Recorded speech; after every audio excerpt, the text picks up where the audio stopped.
Olá, meus amigos.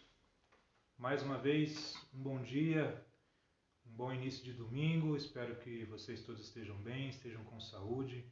Eu realmente espero que Deus possa abençoar a vida de cada um de vocês e espero mais uma vez que esse estudo que nós estamos fazendo possa ser um estudo útil, possa ser um estudo que venha acrescentar alguma coisa à vida de vocês. Assim como tem acrescentado muito para a minha vida e eu de fato espero que todos nós juntos possamos pensar sobre esses assuntos, né? Sobre o que é importante quando nós pensamos em igreja. Enquanto a gente espera um pouquinho aqui para ver se algumas pessoas entram para assistir esse estudo agora ao vivo, eu queria aproveitar para dizer assim que eu não sei algumas pessoas que me vêm falando sobre esses assuntos e me vêm falando coisas sobre a igreja que provavelmente é muito diferente daquilo que está acostumado, principalmente você que faz parte de uma igreja, você que frequenta uma igreja que tem um pastor e que funciona dessa forma que eu estou dizendo aqui, que não é uma forma que nós encontramos na igreja do Novo Testamento.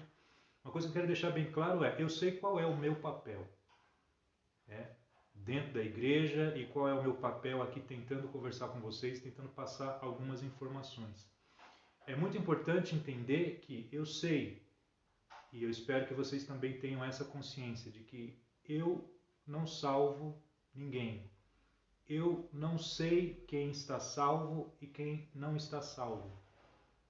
Nós podemos buscar indícios, evidentemente, através daquilo que as Sagradas Escrituras nos dizem, mas não sou eu que determino esta pessoa está salva por causa disso ou daquilo.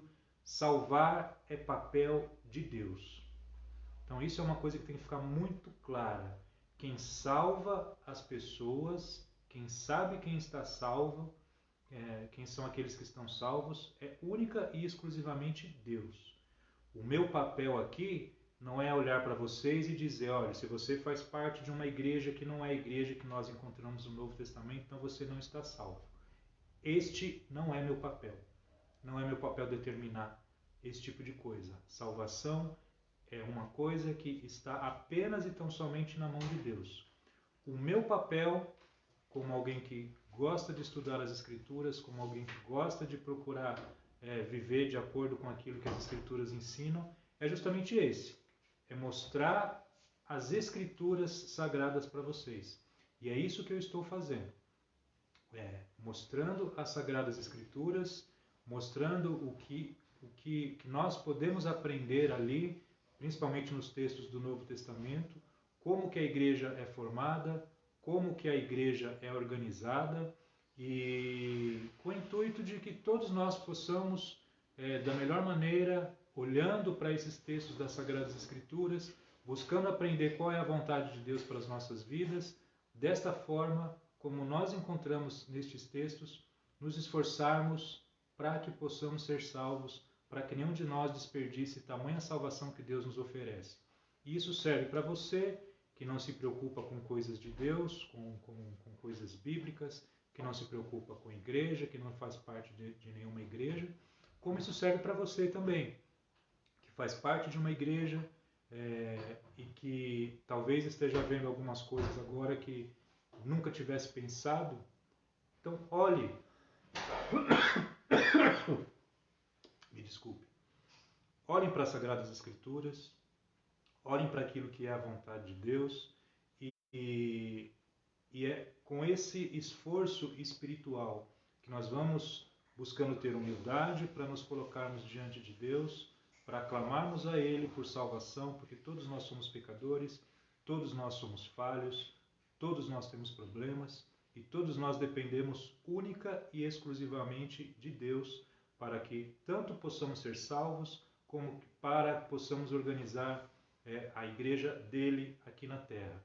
E a igreja dele é da forma que ele quer, da forma que ele deixou transcrita aqui no Novo Testamento.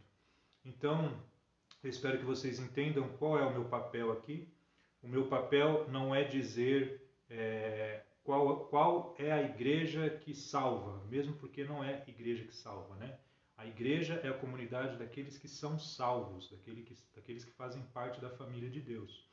E o humildemente, e o que eu aconselho todos vocês a fazerem é buscar olhar para a Bíblia, para participar daquela igreja que nós encontramos no Novo Testamento. E Deus é aquele que sabe aonde cada filho seu está, aonde cada filho seu congrega, e todos estes fazem parte desta igreja universal, evidentemente não a igreja universal do Reino de Deus, que nós conhecemos como sendo mais uma das denominações, mas fazendo parte desta igreja de Deus que Ele instituiu e que Ele é o único que enxerga plenamente quem são os participantes dela. Então, meu papel, mostrar textos bíblicos que demonstram a forma que Jesus, que os seus discípulos e que seus apóstolos deixaram escritos aqui de como a igreja deve funcionar. Esse papel é meu, é me esforçar para fazer o melhor que eu puder para entender os textos bíblicos, e o que eu estou fazendo aqui com vocês é compartilhando desses conhecimentos que eu tenho adquirido junto com muitos outros irmãos através de estudos que esses irmãos têm feito, e é uma busca de restaurarmos a igreja do Novo Testamento, conforme Jesus a fundou, conforme os seus apóstolos participaram, e uma igreja que vem desde aquela época até os nossos dias. Eu tenho me esforçado em participar desta igreja, e estes estudos têm o único objetivo de demonstrar qual é a igreja que nós podemos encontrar no Novo Testamento. E cada um, conforme os seus estudos, conforme a sua consciência, sabendo que sempre podem conversar comigo, ou que existem pessoas que se possam conversar sobre esses assuntos, porque é o que eu tenho dito, né? Não importa o que homens dizem, não importa as tradições humanas, por mais antigas que elas possam ser. O que importa é o que as Sagradas Escrituras dizem, e o nosso objetivo tem que ser esse. Tem que ser buscar compreender o que é que Deus espera de nós. Então, um rápido resumo aqui do que nós vimos na semana passada. Uma coisa que eu tenho tocado bastante no ponto é que, biblicamente falando, nós não encontramos a figura de um pastor à frente da igreja. Por mais estranho que isso possa parecer para a maioria daqueles que se chamam evangélicos, daqueles que participam de denominações, o modelo bíblico não suporta, não orienta, não instrui para que uma pessoa esteja à frente da igreja.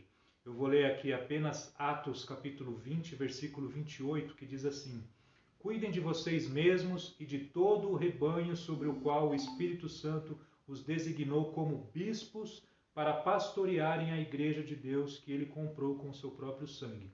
Eu falei bastante disso no domingo passado, alguém que queira pode dar uma olhada no vídeo que está aí no Facebook. Aqui Paulo, ele manda chamar os presbíteros da igreja, e neste versículo ele está falando aos presbíteros, e ele diz que o Espírito Santo os designou como bispos, ou seja, aquele mesmo grupo de pessoas que foram chamados de presbíteros. Aqui ele chama de bispos e diz qual é a função deles. É para pastorearem a igreja de Deus. Então é sempre um grupo de homens, os mais experientes, né, chamados de anciãos ou de presbíteros, que tem essa função de supervisionarem a igreja, de pastorearem a igreja e o rebanho daquele que é o único pastor, que é Cristo. E em Atos 14, 23, nós vemos assim: Paulo e Barnabé designaram-lhes presbíteros em cada igreja. Então, nessa e em diversas outras passagens, nós vemos que é um grupo de homens, é no plural, presbíteros em cada igreja. Então, essa ideia de uma pessoa à frente da igreja, por mais que isso faça parte de uma tradição de muito tempo, ela é muito mais parecida com a tradição daquilo que os católicos fizeram com a igreja, né? Primeiro colocando bispos, depois padres, e hoje em dia eles têm um papa, que é o principal dentro da igreja deles. Quando houve a reforma protestante, eles trouxeram esse modelo para a igreja, ao invés de restaurarem um modelo que nós encontramos nas Sagradas Escrituras, e eles continuaram permanecendo com uma pessoa à frente da igreja. Muito mais poderia ser dito sobre esse assunto, mas, como eu disse, hoje é apenas um resumo.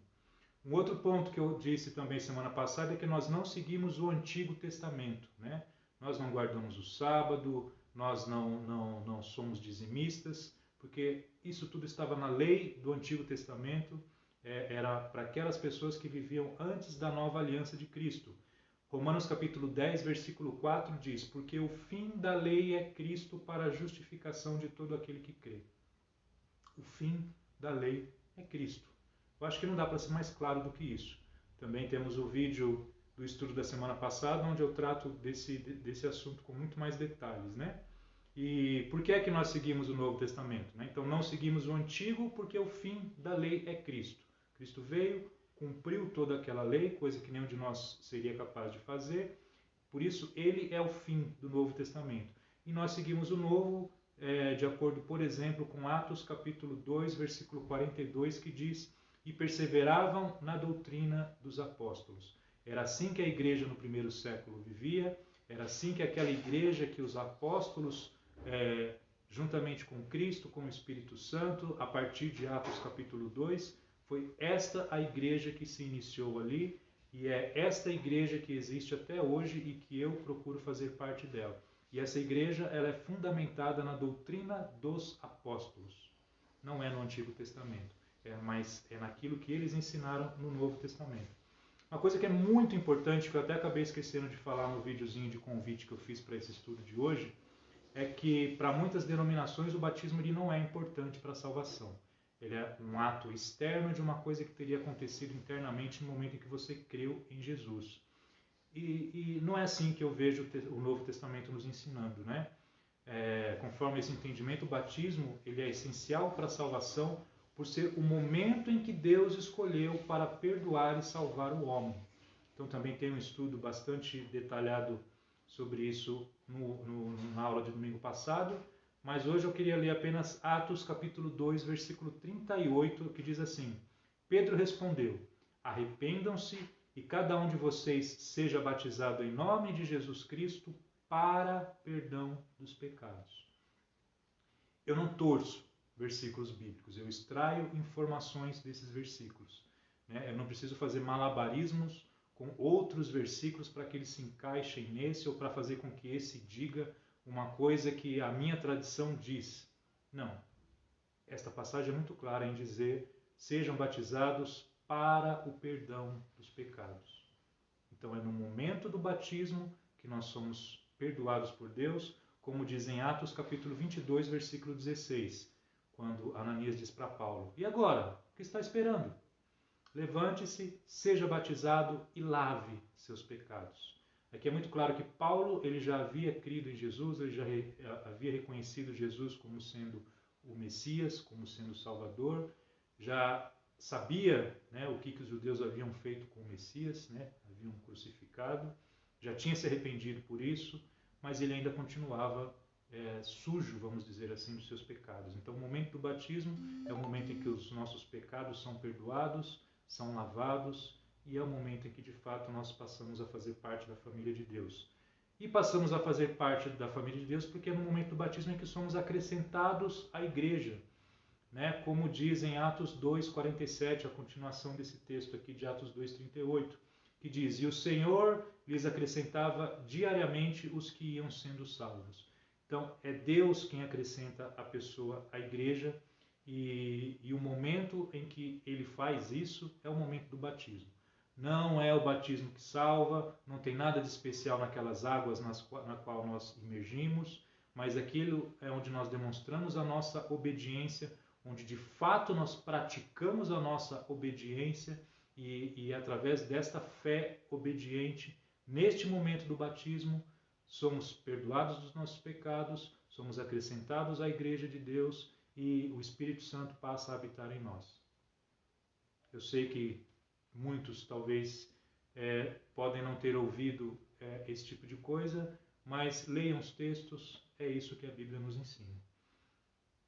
E agora vamos passar para assuntos que não foram ditos ainda de forma mais clara na aula passada. Eu vou começar a tratar um pouquinho com relação a dízimos, também as nossas ofertas, e vou falar um pouquinho da ceia do Senhor também. Deixa eu ver o horário ali, para conseguir fazer com que tudo fique dentro desse mesmo vídeo. Então a ideia, eu insisto, é sempre continuar mostrando o que a palavra de Deus ensina sobre esses assuntos, né? O que eu acho, o que vocês acham, o que o pastor da igreja acha, não importa. O que importa é o que eu, o que você, ou que o pastor da sua igreja de fato consiga mostrar nas Sagradas Escrituras, não na tradição de homens, não em nada que esteja fora dos textos bíblicos, né? Mas com relação a esse assunto, muitas denominações elas cobram o dízimo, né, que seria 10% do seu salário, 10% de tudo aquilo que vocês ganham, e dizem que você é obrigado a dar, né? Dizem que isso é ensinado na Bíblia e que se você não pagar você pode até ser cortado do quadro de membros e dependendo da denominação você pode ter o seu nome até indo parar no SPC, né? Por conta de estar em dívida com estas denominações. Então por aqui a gente percebe um entendimento que é bem diferente daquele que nós estamos vendo até agora, né? Que é Deus quem acrescenta as pessoas à igreja. A igreja não somos nós que determinamos quem é que entra, quem é que sai da igreja. Isso é Deus. No momento do batismo, se a pessoa é sincera, se o batismo dela de fato é um batismo verdadeiro, Deus acrescenta aquela pessoa à igreja. E não tem nada aqui no Novo Testamento que diga que se ela não pagar esse dízimo que eles dizem que somos obrigados a pagar, que a pessoa teria que deixar de fazer parte da membresia da igreja, né? Então, de uma forma bem direta, o dízimo era pago pela nação de Israel aos levitas para sustentá-los, porque eles não receberam terra nenhuma como herança. O trabalho deles era todo dedicado a Deus, era todo dedicado ao templo, então eles não tinham como se sustentar, eles não tinham como se manter, como manter suas famílias. Então o dízimo era para sustentar aqueles que eram da tribo de Levi, né? Ou seja, os levitas. Lá em Levíticos capítulo 18, versículo 23, eu não vou ficar abrindo aqui as passagens, mas quem quiser depois com calma pode ir pausando o vídeo e ler junto comigo aqui. Levíticos 18, 23 diz assim: é dever dos levitas fazer o trabalho na tenda do encontro e assumir a responsabilidade pelas ofensas contra ela. Este é um decreto perpétuo pelas suas gerações. Eles não receberão herança alguma entre os israelitas. Então, uma coisa que muitas denominações dizem é que, porque o texto aqui diz que é um decreto perpétuo, dizem que o dízimo então seria para sempre e que hoje em dia ele estaria em vigor ainda, né? Eu não posso cortar o texto. E o texto diz que é dever dos levitas. Eu duvido muito que a maioria das pessoas que fazem parte das denominações hoje em dia sejam descendentes da tribo de Levi. Então esse texto era para os levitas. Tem nada a ver com a igreja hoje no Novo Testamento. E o versículo 24 diz: em vez disso, dou como herança aos levitas os dízimos que os israelitas apresentarem como contribuição ao Senhor. É por isso que eu disse que eles não teriam herança alguma entre os israelitas.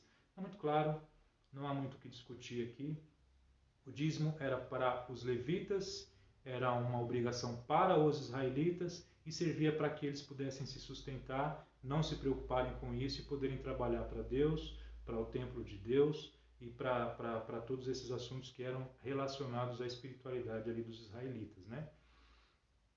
Então, se nós nos lembrarmos que não seguimos o Antigo Testamento, que esta era uma orientação que estava na lei do Antigo Testamento, sabendo que Cristo é o fim da lei, como nós vimos bem, só isso já é o suficiente para entender que não precisamos seguir esta lei do dízimo. Isso não é para a igreja do Novo Testamento.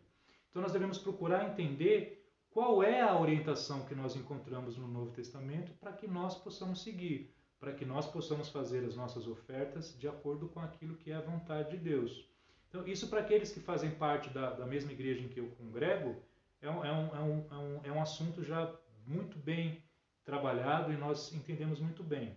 Mas eu vou ler aqui alguns versículos para deixar claro para quem não conhece, né? Então lá em 2 Coríntios capítulo 9, versículo 7, diz assim: cada um dê conforme determinou em seu coração, não com pesar ou por obrigação, pois Deus ama quem dá com alegria. Então, se esse texto diz que não se deve dar por obrigação, acho que não sobra muito nem o que argumentar, né? Como é que eu posso obrigar alguém a dar o dízimo se esse texto ensina que ninguém deve dar por obrigação ou mesmo com pesar, né? Ou seja, com tristeza. Isso é uma coisa que muitas vezes assusta muito as pessoas que não fazem parte de igreja, né? Vendo pessoas pobres, às vezes passando por dificuldade e tendo que dar o dízimo, tendo que arrumar uma forma de dar 10% daquilo que eles têm, sendo que tem tanta coisa faltando na casa deles e ainda assim eles dão esse dinheiro para a igreja e as pessoas olham para isso e acham que é um absurdo e acham que essas pessoas estão sendo enganadas. E infelizmente é exatamente isso que nós encontramos no Novo Testamento, né? Ninguém pode dar a sua oferta para a igreja com tristeza, com pesar, ou porque está sendo obrigado a fazer aquilo, né? Ou uma obrigação até, se você não pagar o seu dízimo, você não vai poder fazer parte da igreja, né? E eles ameaçam que Deus não vai abençoar se a pessoa não der o dízimo. Eu não vou perder muito tempo com esse assunto, mas é de fato muito triste. Muito triste algumas coisas que fizeram com a igreja hoje em dia, né? Outra coisa que esse versículo diz é que o ofertante é quem determina quanto ele vai ofertar. Não é a igreja que determina. E também não é o dízimo, né? Porque se fosse, não seria conforme ele determinou em seu coração. Então, são ensinamentos muito claros, né? A igreja não impõe de que forma que a pessoa vai contribuir. E eu não sei como poderia ser mais claro, né? Outro texto que nos ajuda é 1 Coríntios capítulo 16, versículos 1 e 2, que diz assim: Quanto à coleta para o povo de Deus, façam como ordenei às igrejas da Galácia. No primeiro dia da semana, cada um de vocês separe uma quantia de acordo com a sua renda, reservando-a para que não seja preciso fazer coletas quando eu chegar. Então, novamente aqui fica muito claro que o valor quem decide é quem faz a oferta, né? E ele separa uma quantia de acordo com a sua renda.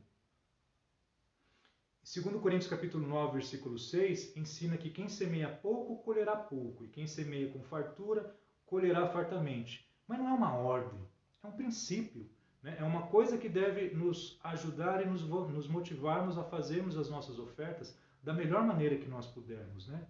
E como que é isso?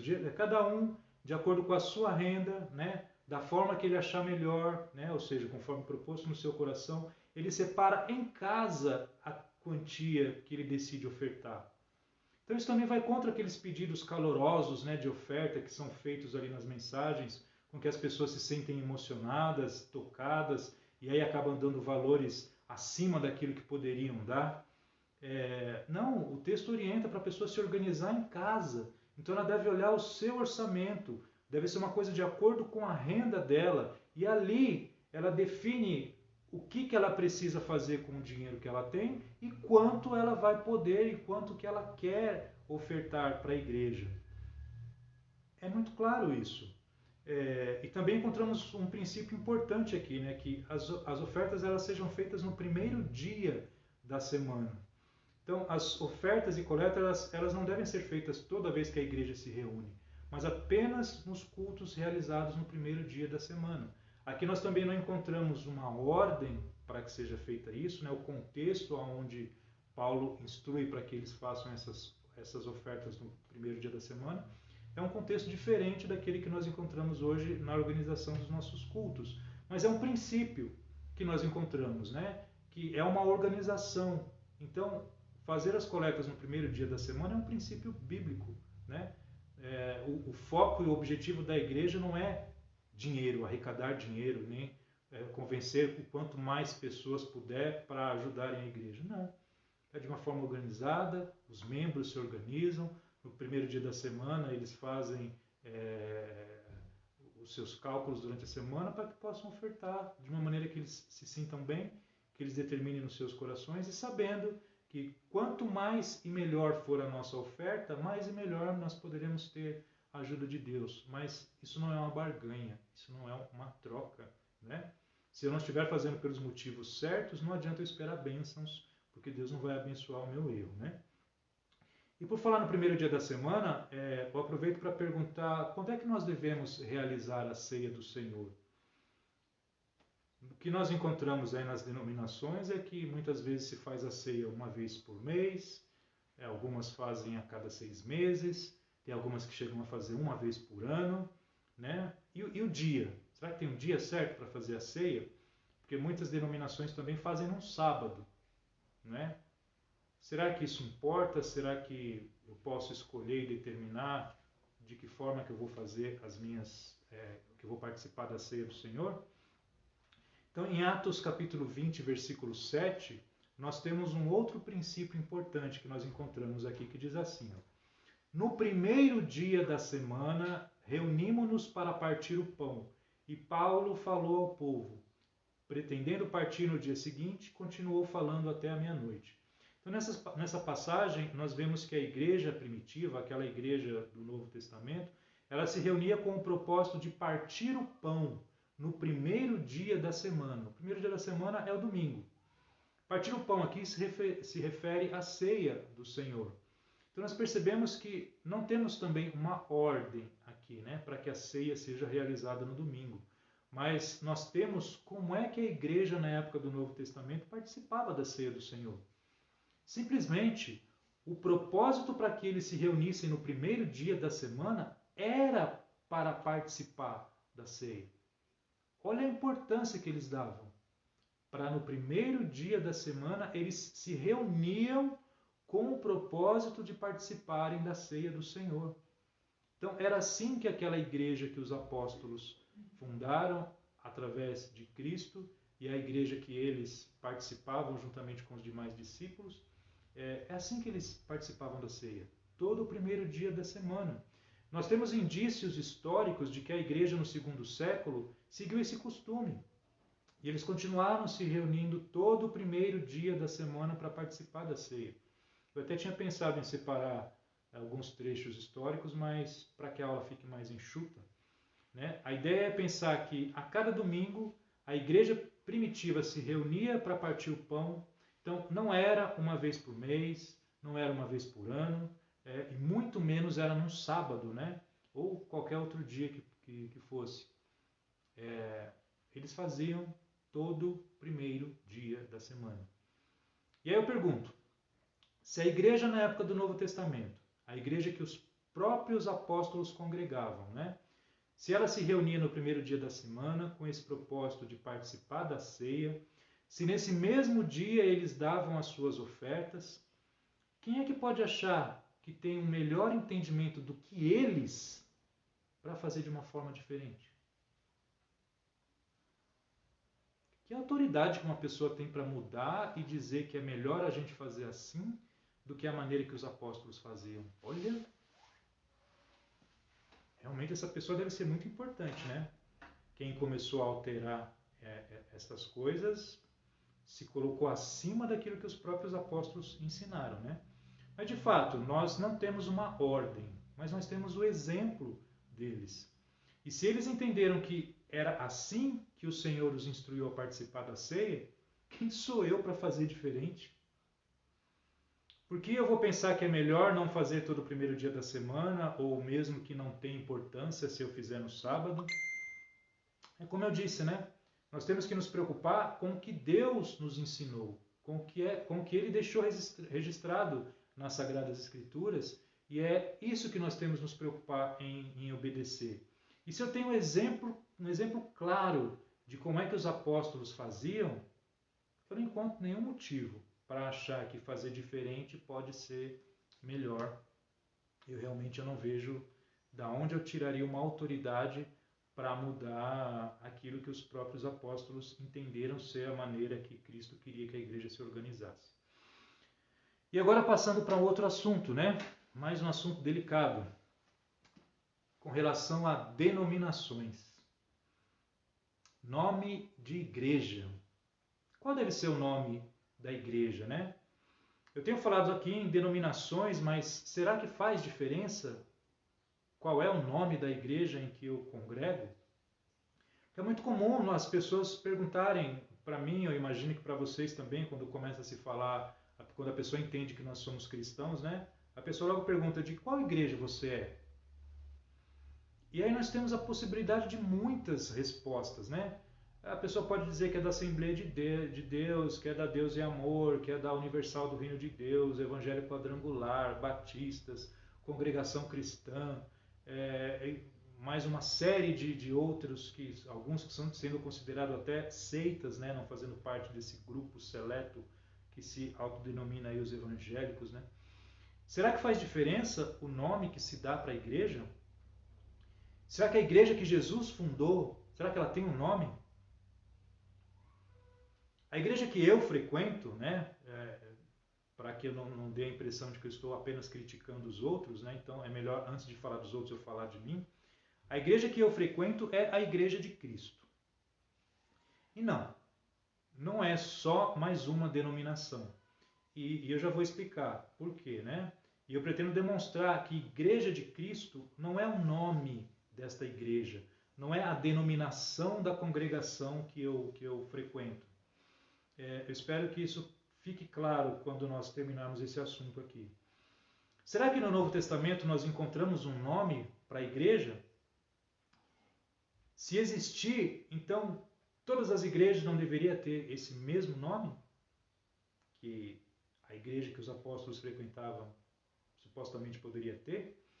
E se não existir um nome, significa que cada um pode colocar o nome que quiser? Ou seja, não tem problema sairmos criando aí várias denominações? Vamos ver, então, de que forma o Novo Testamento se refere à igreja. Muitas vezes, no Novo Testamento, a igreja ela é simplesmente chamada de igreja. Olhem Atos capítulo 11, versículo 26, que diz assim: durante um ano inteiro, Barnabé e Saulo se reuniram com a igreja e ensinaram a muitos. Olha só. Aqui a igreja é simplesmente chamada de igreja. E é assim também, se você quiser, depois pode dar uma olhada em Atos capítulo 5, versículo 11, Atos capítulo 8, versículo 1, versículo 3, Atos capítulo 11, versículo 22, versículo 26. Então, nós vemos que não havia aqui, nessas passagens, a necessidade de um nome, né? A igreja era simplesmente chamada de igreja. Mas em outras passagens, nós vemos que existem referências à igreja sendo feitas de outras formas, né? Por exemplo, Paulo se referiu à igreja como a igreja de Deus. Lá em Atos capítulo 20, versículo 28, passagem que nós já lemos, né?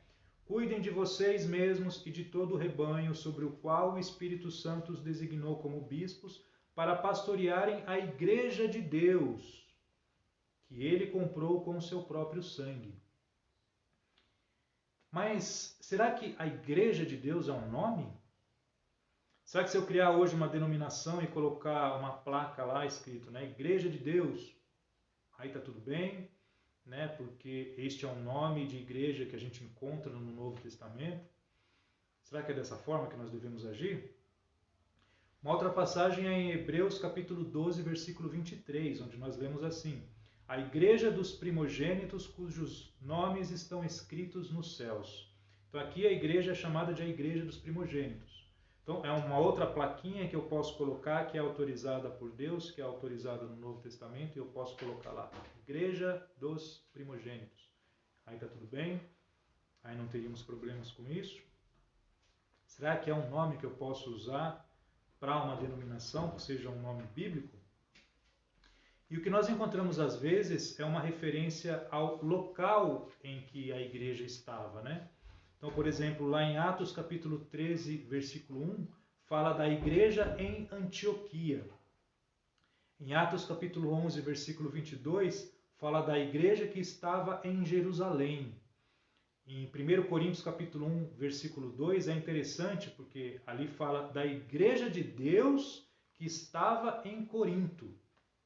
Então, a igreja novamente chamada de Igreja de Deus e fala qual a localidade, né? Que ela estava na cidade de Corinto. Então, será que uma forma melhor seria apenas nós falarmos da localidade da igreja, né? Então, a igreja do bairro tal, a igreja do bairro tal. E aí fica uma reflexão. Vocês acham que isso facilitaria ou complicaria ainda mais as coisas nos nossos dias, né? Eu acho que é interessante para se pensar, porque com tantas denominações que existem, né, existiriam muitas igrejas do bairro tal. Interessante. E por último, nós temos uma referência aqui que é em Romanos capítulo 16, versículo 16, onde nós lemos assim: todas as igrejas de Cristo enviam saudações. Pronto, né? Eu disse que eu faço parte da Igreja de Cristo, então é daqui que nós tiramos o nome da nossa denominação. Ou seja, pegamos o nome que nós encontramos no Novo Testamento, fizemos uma placa e colocamos essa placa em cima das portas das nossas igrejas, e assim nós criamos a nossa denominação, e eu faço parte da denominação que se chama a Igreja de Cristo. Será? Será que é assim mesmo que funciona? Será que Igreja de Cristo é um nome? Será que é um nome da denominação da qual eu faço parte? Uma denominação que existe no Brasil todo, uma denominação que existe no mundo todo, né? Ela não começou aqui no Brasil, ela veio para cá na década de 60, mais ou menos, e se encontra a Igreja de Cristo pelo mundo todo. Será que é apenas mais uma denominação que existe? Para ajudar a gente a tentar entender isso, pensem aqui comigo. Imagine que eu tenho um amigo chamado Marcos, e Marcos tem um cachorro.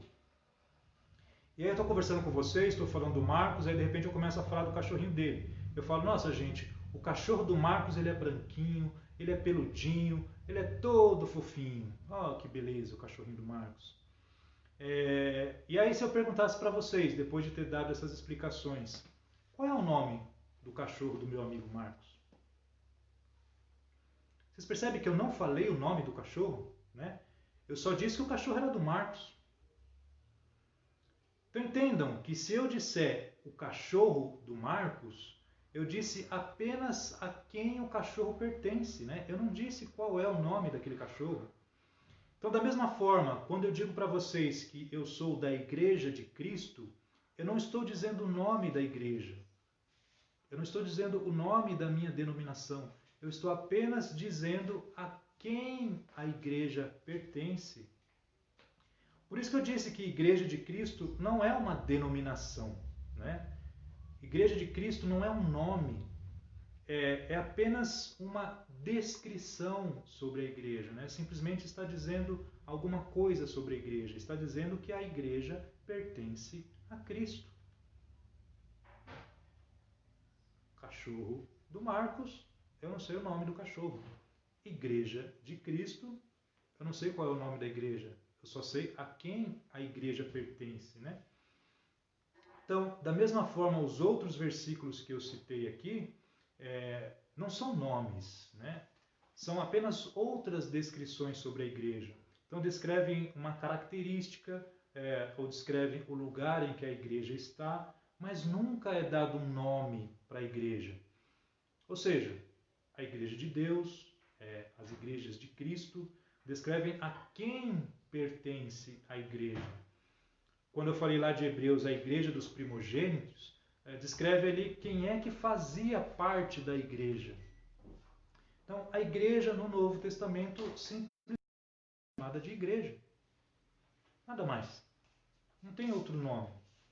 Então, dessa forma, eu espero conseguir demonstrar para vocês que muito do que nós vemos nas denominações hoje em dia são apenas tradições, são apenas doutrinas humanas. Nós não encontramos essas informações no Novo Testamento, essas práticas no Novo Testamento. Eu acredito que cabe nós lermos mais uma passagem agora, que eu vou ler na Bíblia, vou dar um tempinho para quem quiser acompanhar, Colossenses capítulo 2, versículo 8. Caso alguém queira ler, para não dizer que nós não paramos e abrimos a Bíblia juntos nenhuma vez nesse estudo de hoje. Então vamos abrir em Colossenses capítulo 2, o versículo 8. E vamos ler juntos aí com aqueles que tiveram paciência aí de encontrar a passagem. Colossenses capítulo 2, versículo 8 diz assim: tenham cuidado para que ninguém os escravize a filosofias vãs e enganosas, que se fundamentam nas tradições humanas e nos princípios elementares deste mundo e não em Cristo. Olha que passagem forte, né? Eu não posso basear a minha fé em tradições humanas. Eu tenho que basear a minha fé em Cristo. E os ensinamentos de Cristo, eles só se encontram nas páginas das Sagradas Escrituras, né? Principalmente com relação à igreja que nós precisamos fazer parte, se encontra no Novo Testamento. Então, colocar uma placa com um nome para a igreja não é algo que seja ensinado no Novo Testamento. Na verdade, esses nomes humanos, eles causam apenas divisão. É só isso que esses nomes causam, né? Da mesma forma que confissões de fé. Nós encontramos hoje inúmeras confissões de fé, né? A Assembleia de Deus tem lá a sua confissão de fé, os batistas têm a sua confissão de fé, tem lá a confissão de fé de Westminster, né? dos presbiterianos. Essas confissões, elas só acentuam as divisões que existem entre igrejas, né? Entre denominações. Se Cristo só fundou uma igreja, como que nós podemos fundamentar tantas divisões e de forma tão clara, né? Tão determinante? Não, eu sigo a confissão de fé de Westminster. Aonde que diz na Bíblia que eu tenho que seguir alguma coisa dita por homens? Lá em Westminster, ou seja, qualquer outra confissão de fé que exista. Não, a minha confissão de fé, a confissão de fé da congregação que eu faço parte, ela não está baseada no que disseram homens ao longo da história, por mais importantes que esses homens possam ter sido. A minha confissão de fé, ela está baseada nas palavras ditas por Cristo e registrada por seus apóstolos e discípulos no Novo Testamento. O que é que eu vou seguir? A Bíblia. Para terminar, eu acho importante nós lermos mais uma passagem aqui, diretamente Cristo falando conosco, para nós, nos dias de hoje. Essa passagem é Cristo falando com você, com cada um de vocês, assim como Cristo falando comigo. Lá em João, capítulo 17, eu vou ler a partir do versículo 20, olha que oração maravilhosa que Jesus faz. João 17, 20. Minha oração não é apenas por eles. Esse eles aqui é pelos apóstolos que estavam ali juntamente com Cristo naquele momento. Então, minha oração não é apenas por eles. Rogo também por aqueles que crerão em mim por meio da mensagem deles, para que todos sejam um. Pai, como tu está em mim e eu em ti. Que eles também estejam em nós, para que o mundo creia que tu me enviaste. Dê-lhes a glória que me deste, para que eles sejam um, assim como nós somos um. Meus amigos, meus queridos irmãos que estão aqui participando desse estudo ao vivo, eu não faço parte de uma denominação. Eu não sigo uma liderança que não existe na igreja descrita nas páginas do Novo Testamento. Não vê nenhum pastor apontar o dedo para a minha cara porque eu não reconheço a autoridade de um pastor. A autoridade que eu reconheço é aquela autoridade descrita nas Sagradas Escrituras. Tradições humanas não me dizem nada. Sentaria, como já fiz e posso vir a fazer quantas vezes forem possíveis, sentar com o pastor, sentar com alguém que faça parte de uma igreja que tenha um pastor e juntos nós olharmos textos bíblicos, que o pastor venha com diversas passagens bíblicas me mostrando e nós vamos conversar sobre cada uma dessas passagens, vamos lê-las, vamos procurar extrair informações delas e vamos chegar ao que é a igreja do Novo Testamento. Mas eu não vou seguir o que o pastor diz porque ele é o pastor da igreja. Eu não encontro isso no Novo Testamento. Então eu não sigo uma orientação de um líder que não existe na Bíblia. Eu também não sigo o Antigo Testamento, né? Então eu não guardo o sábado, eu não dou dízimo, eu sigo o Novo Testamento, conforme as orientações do próprio Senhor Jesus. Por isso também eu não ensino que o batismo salva, não. Mas eu ensino que o batismo é o momento em que Deus determinou salvar o indivíduo que tem uma fé obediente. É isso claramente que nós encontramos nos textos das Sagradas Escrituras e nos textos do Novo Testamento. E existem outras diversas formas para demonstrar isso. Não é um estudo aprofundado, é apenas estamos passando pela superfície dos assuntos e demonstrando que esses assuntos são retirados das Sagradas Escrituras, né? Não é uma forma exaustiva de trabalharmos cada um desses assuntos. E eu participo da ceia todo primeiro dia da semana. Todo primeiro dia da semana, eu e minha família, e juntamente com todos os irmãos que somos batizados, que fazemos parte da família de Deus, participamos da ceia da mesma forma que a igreja que os apóstolos participavam fazia. Eu quero ser um com eles, para que juntos nós sejamos um com Cristo, né? Então, desde a primeira geração era assim que eles faziam. Desde a primeira geração são estas as informações que nós encontramos sobre como a igreja funcionava. Eu quero me unir na mesma fé que eles.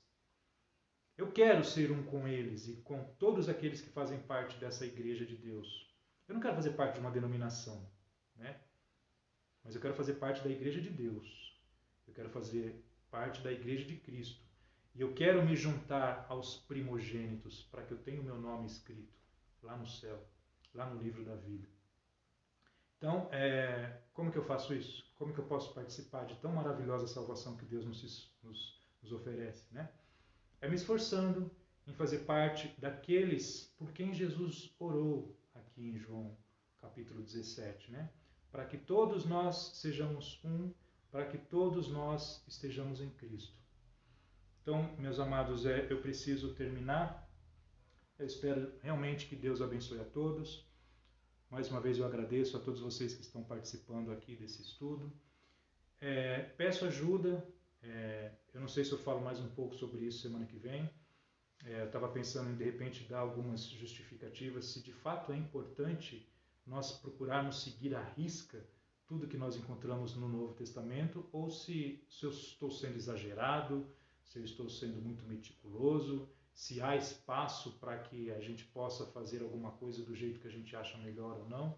Eu estou pensando em falar sobre isso, mas eu realmente gostaria da ajuda de vocês, gostaria de pedir que me mandassem assuntos, me mandassem questões, alguma coisa que vocês acham interessante que eu deveria falar aqui nesses estudos de domingo pela manhã. Os meus irmãos da igreja, isso é como se fosse uma sala dominical. Quando eu estava dando aula no prédio da igreja, né, quando era a minha vez de dar aula, eu estava tratando do livro de Tiago. Aqui, como é uma aula que outras pessoas têm a oportunidade de ver, eu estou tentando trabalhar assuntos que, sim, nos ajudem a nós que fazemos parte da igreja, né? Então, é uma maneira aqui que vocês têm de se organizarem e saber o que dizer para as pessoas, muitas vezes, quando elas perguntam: de que igreja você é? De que forma que você responde isso, né? Então, são passagens que podem nos ajudar. Eu, quando participo de uma aula que ela é interessante para mim, eu anoto as passagens, eu anoto os versículos, eu anoto as explicações, porque senão eu perco, né? Eu esqueço. Então, esses assuntos eles estão registrados aqui em vídeo, eles vão continuar aí, eles podem ser revisitados de outra forma. Talvez eu coloque, talvez não, eu vou colocar esses vídeos lá no YouTube, que se alguém quiser achar vai ficar mais fácil de encontrar lá. Mas é uma ajuda para nós que fazemos parte da igreja, para que a gente conheça melhor o que é que nós fazemos, por que é que nós obedecemos, por que é que as coisas são assim. Porque muitas vezes nós sabemos, estamos acostumados, fazemos parte disso durante toda a nossa vida, mas a gente consegue explicar para outras pessoas, né? Eu consigo sentar com o pastor de uma igreja, ele com diversos textos ali para demonstrar as coisas que eles acreditam, eu consigo interpretar esses textos, consigo mostrar outros textos que mostrem para ele que o pastor à frente da igreja não é bíblico. Então, são algumas ferramentas, como eu disse, esse estudo ele precisaria e pode, né, ser muito mais aprofundado. Caso alguém tenha interesse em estudar mais sobre o assunto, eu mando aonde esses assuntos podem ser estudados. Mas no momento, que Deus abençoe a todos. Mais uma vez, muito obrigado pela paciência, por passarem esse tempo aqui comigo. E aqueles que irão agora participar do culto, que Deus nos abençoe, que o Espírito Santo dele esteja conosco, nos ajudando e nos auxiliando em tudo aquilo que nós precisamos. Que Deus abençoe.